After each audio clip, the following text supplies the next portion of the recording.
2022 সালের শুরুতেই বাগদান ও আইনি বিয়ে করেছিলেন অর্ণব বন্দ্যোপাধ্যায় ও ঈপ্সিতা মুখোপাধ্যায়। তবে সামাজিক বিয়ের আগেই দুজনের ডিভোর্স হয়ে যায়।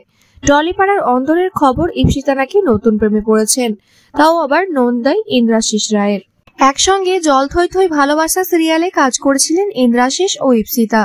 সেখানে ঈপ্সিতার নন্দায়ের চরিত্রে অভিনয় করেছিলেন ইন্দ্রাশিস। দুজনেই ডিভোর্সি।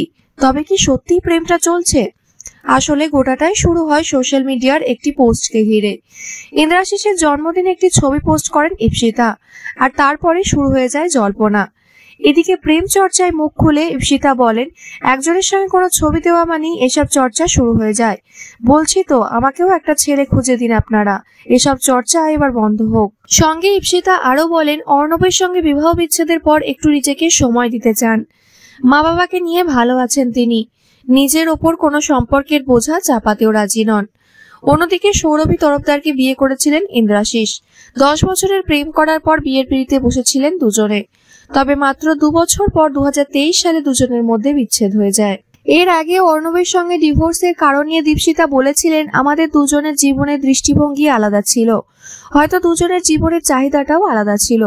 প্রথম যেটা মনে হয় অপোজিট অ্যাট্রাক্টস, পরে গিয়ে সেটা হয় না। অ্যাডজাস্টমেন্টটা দুজনকেই করতে হবে, সবসময় কেউ বেশি কেউ কম তা করলে তো হবে না, তাই না?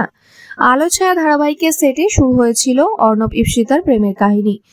অনস্ক্রিন দেওর বৌদি থেকে অফস্ক্রিন জুটি বলে রাখা ভালো। আবার জল থই থই ভালোবাসা ধারাবাহিকেও ছিলেন অর্ণব।